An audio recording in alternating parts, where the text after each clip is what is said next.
አሰላሙ አሌይኩም ወረህመቱላሂ በረካቱ። እንዴት ናችሁ? ሰላም ናቸው ውድ ቤተሰቦቼ። የዛሬው ፕሮግራም ደግሞ ምንድን ነው? በህልም ልል ነበረ። የህልም ፍቺ ስለለመደብኝ አሁንም ሀሳቤም ቴንሽንም ህልም ነው በቃ። እና ግን ያው ዛሬ ህልም አይደለም፣ የህልም ፍቺ ሳይሆን የዛሬው ፕሮግራም ያው ዛሬ የማቀርብላችሁ ቪዲዮ የቡዳ ወይም ደግሞ የአይነ ናስ ምልክቶችን ነው። ድግምት፣ ሲህር፣ መተት እነዚህ ራሱን የቻለ ሌላ ነው።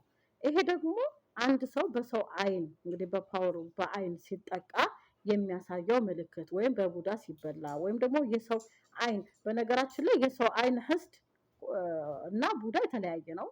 ምክንያቱም ህስድ ማለት በምቀኝነት የሚመጣ ነው። ቡዳ ደግሞ የሆነን ሰው በውስጡ በስሜቱ አስገብቶ ወይም ደግሞ አስቦ ከባድ ፓወር ሲጥልበት ያ ሰው ይታመማል። ህስድ ሲሆን ግን ያ ሰው አይታመምም፣ ግን የነገሮች አለመሳካት፣ የነገሮች መበላሸት፣ እንደዚህ ህስድ የአንዳንድ ነገሮች መበላሸት እንጂ እንደዚህ ለህመም ለመታመም እስከ ሞት ድረስ የሚያደርስ አለ በቡዳ ወይም በአይነናስ መበላት። እና አይነናስ ሁለት አይነናስና ህስድ ይለያያል ለማለት ፈልጌ ነው። በአጠቃላይ ዛሬ የምናየው አይነናስ ወይም ደግሞ ቡዳ የምንለው ቡዳ ለማለት ስለደበረኝ ነው። እና አይነናስ ማለት ነው። ህስድ ሌላ ጉዳይ ነው ብያለሁ። የአይነናስ ምልክቶችን ወይም ደግሞ በተለምዶ አገራችን እንደምንጠራው የቡዳ አንድ ሰው በቡዳ ከተበላ ወይም አይነናስ ካለበት የሰው አይን በልቶት ከሆነ የሚያሳየው ምልክት እናያለን ማለት ነው። አንደኛ በዚህ በሰው አይን የተጠቃ ወይም ደግሞ የተበላ ሰው ሰውን አይበላውም። በእርግጥ አባባሉ እንደዛ ስለለመድን እንዲገባቸው ብዬ ነው። እና የሰውነት መክሳት፣ ሁለተኛ ነገር ደግሞ ቀይ የሆኑ በቤተሰብ ላይ የሌለ ወይም ደግሞ በማን ከኛ ከዘራችን የሌለ ቀይ የሆነ የሌለ በቃ ማንኛውም ሰው ላይ የቤተሰቦቻችሁ ላይ አጋጥሞት የማያውቅ ወይም በቤተሰብ በዘር ላይ የሌለ ቡጉሮች ወይም ደግሞ ቁስለቶች፣ የፊት ቁስለት በቃ ምንም አይነት ሕክምና ወይም ደግሞ ብዙ ቦታ ሂዳችሁ ራሱ የማይድን ወይም የማይለቅ ፊት ላይ የሚወጣ እንደ ቡጉር ያለ ቁስለት በመቆሰል ማለት ነው። እሱን ያመላክታል። ሀታ ራሱ እኮ ከእድሜያችሁ ወይ ለጉርምስና ሳይደርስ ወይም ደግሞ ጉርምስናን ተላልፋችሁ እንደዚህ አይነት ነገር መከሰት ማለት ነው። እሺ ሌላው የልዩ የሆነ የቆዳ መላላጥ፣ ዝም ብሎ ቆዳችሁ መፈግፈግ፣ መላላጥ እግራችሁ ጋር እጃችሁ ጋር በቃ ምንም ነገር ሳይል እንደው ዝም ብሎ ቆዳችሁ እየተፈረፈረ የሚላጥ ከሆነ ይሄም ከምልክቶች አንዱ ነው። በነገራችን ላይ አንድ ብቻ ወይ ሁለት ብቻ ምልክት አለብኝ ወይም ይዞኛል ማለት ሳይሆን እንደውም ምልክቶች እንደውም እኮ ቡዳ ሲሆን ማለት ነው ህመሙ ሲጀመርና ቁርአን ሲቀራለት ራሱ ጮሆ ለፍልፎ ማንነቱን እኔ እንዲህ ነኝ ብሎ ይናገራል። ግን አንዳንድ ጊዜ ምንም ነገር ሳይታወቅ ከሰውነታችሁ ጋር አብሮ እናንተ ጋር ቁጭ ብሎ ለረጅም ዓመታት ብዙ ነገሮችን እየተፈታተኗችሁ እያሰቃያችሁ ይኖራል ሳታውቁት ማለት ነው። እና ለዛ ነው ምንም ነገር ሳታውቁ መበረታችሁን መነካታችሁን ሳታውቁ ከእናንተ ጋር የሚኖር ከሆነ እነዚህ ምልክቶችን በብዛት ካያችሁ ወይም 6-7 ምልክት ካያችሁ ይሄ ነገር ሊሆን ስለሚችል ወደ መፍትሄው እንድትገቡ አመላካች ነው ብለን አሁን የምናቀርበው እንጂ የታመመ በደንብ የታመመ ሰውማ ታሞ ጮሆ ያው ይለይለታል ማለት ነው። ግን ይሄ አብሯችሁ ከልጅነታችሁ ጀምሮ እኮ በልተዋቸው ወይም አይነናስ ኖሮባቸው አብሯቸው የሚያድግና አግብተው ምናምን በሆነ አጋጣሚ ለሆነ ሰው ቁርአን ሲቀራ ወይም ለሆነ ሰው ጸበል አብረው ሲሄዱ እዛ ላይ የሚሉ አሉና ያንን ለማመላከት ነው። አሁን እንቀጥላለን። እሺ ሌላው አራተኛው እስካሁን 3 አይተናል። አንደኛ የሰውነት መክሳት ብለናል። ሁለተኛ ቀያይ የሆኑ ወይም ደግሞ ቤተሰብ ላይ የሌሉ ቡጉሮች፣ ቁስሎች፣ የፊት ቁስሎች ብለናል። ሶስተኛ የቆዳ መላላጥ በቃ ልዩ የሆነ እንደው ዝም ብሎ የሆነ ነገር ልጧችሁ ሳይሆን በራሱ የሚላጥ። አራተኛው ደግሞ ብዙ የፊትና የሰውነት መቁሰል፣ የፊታችሁ የሰውነት መቆሳሰል። አምስተኛ እንደው ሕክምናም ሄዳችሁ የማይቀረፍ ወይም ደግሞ ሰው አማክራችሁ ሳይኬተሪስት ጓደኛን አማክራችሁ ራሱ ምንም ነገር የማይቀየር የውስጥ ችግር፣ ምሳሌ ወንድ ከሆነ ማግባት መፍራት፣ ብዙ ነገር ሰውን ብታማክሩ ይሄ ነገር አይቀረፍም። ሁልጊዜ ማግባት እንደምትፈሩ፣ ሴትም ከሆነች ደግሞ ከትዳር መራቅ ወይም ደግሞ ራሱ ትዳር አይመጣላትም። ይህንንም ሊገልጽ ይችላል ማለት ነው። 6ኛ ፍርሃት፣ በቃ በጣም ገደብ የሌለው ፍርሃት፣ ሰው ፊት ማውራት፣ መናገር መፍራት፣ ነገሮችን እንደ ከዚህ ቀደሙ በድፍረት ማድረግ አለመቻል። በፊት እንግዲህ ደፋር፣ ቀልጣፋ፣ ጎበዝ ከነበራችሁና በዚህ ነገር ከተጠቃችሁ በቃ ፈሪ መሆን ሀሳባችሁን በነፃነት መግለጽ አለመቻል እንደገና በተለይ በቃ ተናጋሪ ከሆናችሁ ልክ አሁን ለምሳሌ እንደዚህ ወጥቼ የምናገር እንደዚህ ምን ማብራራት የምችል ወይም እንደዚህ መሆን ከሆነ ጊዜ ካጋጠመኝ ነገር ይሄን ራሱ ማድረግ አለመቻል እንዴ ቁጭ ብዬ እንደዚህ ራሱ ማውራት አለመቻል እንደማለት ነው እና አላህ ይጠብቀን። አስቸጋሪ ነው ብቻ። ስድስተኛ አሁን ደግሞ ሰባተኛ እናያለን። ሰባተኛው ደግሞ ተጣይነት እናንተ በቃ የሆነ ጓደኛ ስትቀርቡ በቃ በዛም በዚህም ብሎ ሰበብ ፈጥሮ ይጠሏቸዋል ምንም ሳታረጓቸው ማለት ነው። በተለያዩ ሰዎች መጠላት ጥሩ ስራ ሰርታችሁ ራሱ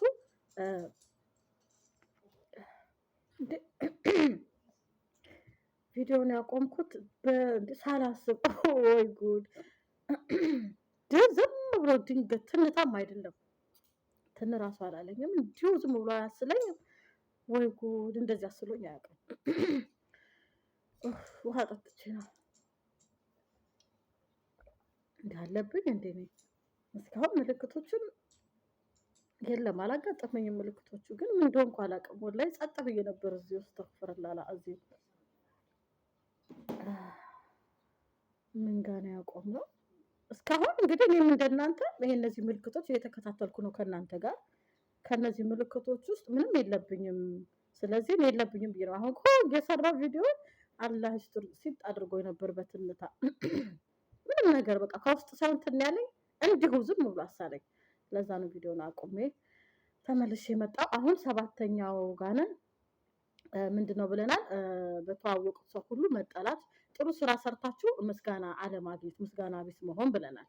እሺ ቀጥለን ደግሞ የብብት የፊንጢጣ መቁሰል፣ መላላጥ ብዙም አይቆይም ከእናንተ ጋር ይላላጣል፣ ግን ተመልሶ ሊመጣ ይችላል። ይላላጣል እንደዛ የብብት እና የፊንጢጣ መላላጥ ብዙ ረጅም ሂደት ሂዶ ግን እስከ ሕክምና አያደርሳችሁም። እሺ ዘጠነኛው ሰውን አለማመን፣ መጠራጠር፣ በማንኛውም ነገር ላይ ተጠራጣሪ መሆን። በቃ ሰውን አለማመን፣ ያ ሰው ትክክለኛ ነገር እየነገራችሁ እውነተኛ ነገር እንኳን እየነገራችሁ እንዲህ ሊያደርግ ይሆን እንዴ፣ እንዲያስቡ ይሆን እንዴ፣ ብሬ ሊበላ ይሆን እንዴ እና ክፉ ጥርጣሬ በቃ በምንም ነገር በማይሆን ነገር ራሱ ትጠራጠራላችሁ ማለት ነው። ሌላው አስረኛው ቀን ማታ ቁጡ፣ ያለ ምክንያት ተናዳጅ መሆን፣ ጠዋትም ማታም በየደቂቃው ተናዳጅ መሆን። በትንሽ በትልቁ መታገስ ስትችሉ ወይም ደግሞ ዝም ብላችሁ ማለፍ መቻል እየቻላችሁ ግን መናደድ በቃ ቁጡ መሆን። ከመዳም ጋር የምትሰሩም ከሆነ ስታዛችሁ ራሱ እንዴ በቃ መታዘዝን አለመፈለግ። ገንዘብ ከፍላ ነው የምታዛችሁ፣ ግን ለምሳሌ አንዱን ስራ ሰርታችሁላት ሁለተኛውን ስትደግም ብስጭትጭት ማለት ነው። ቤታችሁ መሆናችሁ ከእህት ከወንድም ጋር በቃ መነካከስ፣ በማያናድደው ነገር ቶሎ ቶሎ መናደድ ማለት ነው፣ ተናዳጅ መሆን።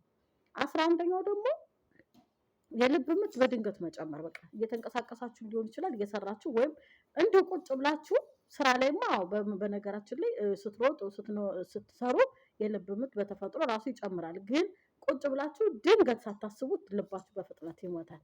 ይሄም እንደዛው ካጋጠማችሁ በተደጋጋሚ። ሌላው ብዙ ጊዜ የሰውነት መጋል ማለት ነው።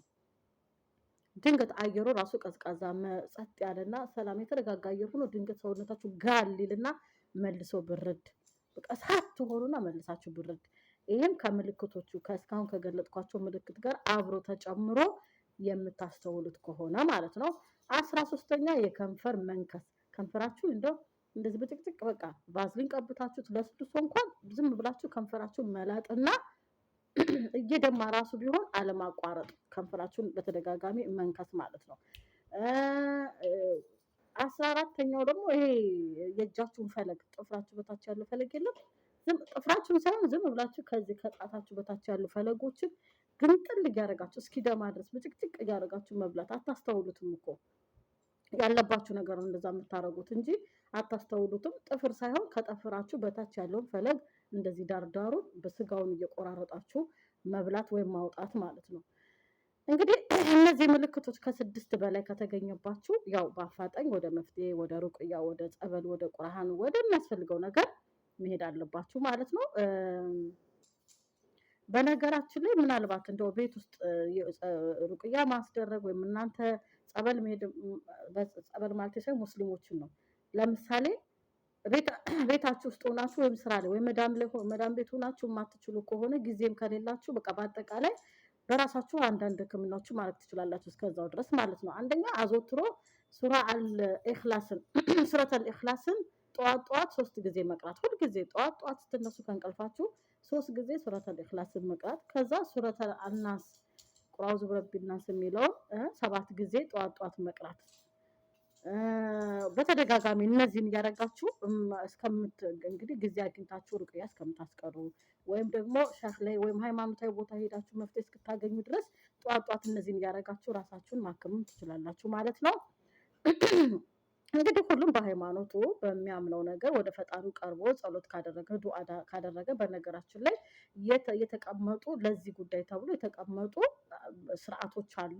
እነዚህ እንደዚህ ተቀርተው በውሃ መታጠብ ወረጋ ቃር መታጠብ ወይም ጸበል መጠመቅ እንደዚህ ሃይማኖት በየሃይማኖታችን የሚታዘዙ መድኃኒቶች ስላሉ እነሱን በአግባቡ ወስዳችሁ ከዚህ ነገር መፈወስ ትችላላችሁ። አሁን ለምሳሌ ይሄ እንኳን ለቤት ውስጥ የሚደረግ ራሱ የሚፈውስ አይመስለኝም። ምክንያቱም ቡዳ እስከሆነ ድረስ ለጊዜው ራሳችሁን ለማከም ወይም ለመረጋጋት ካልሆነ በቀር አይነናስ ቡዳ እስከሆነ ድረስ ይሄን ነገር በትክክል ሸህ ወይ የሚያውቅ ሰው በስነ ስርዓት እሱን ማስወጣት የሚችል ሰው ቀርቶ ከላያቸው ላይ ማስወጣት አለበት ማለት ነው። መውጣት ስላለበት ካልወጣ እንደዚሁ በቀስ እንትን የሚል አይደለም። እንደዚህ እንደ አይነናስ ማነው እንደ ህስድ እንደዚህ እንደ ምቀኛ እንደ ጂኒ እንደዚህ ቀለል ያለ ስላልሆነ ማለት ነው። ጂኒ ነው ምቀኛ እነዚህ ምቀኛ ሲመቀኝባችሁ ወይም ደግሞ የሆነ ነገር አይተው መሻላ ሳይሉ ሲቀሩ እነዚህ ቀለል ያሉ ስለሆኑ ቤት ውስጥ በራሳችሁ በምታረጉት ጥረት ልትፈወሱ ትችላላችሁ። ይሄ ቡዳ ስትበሉና መተት ሲሆን ግን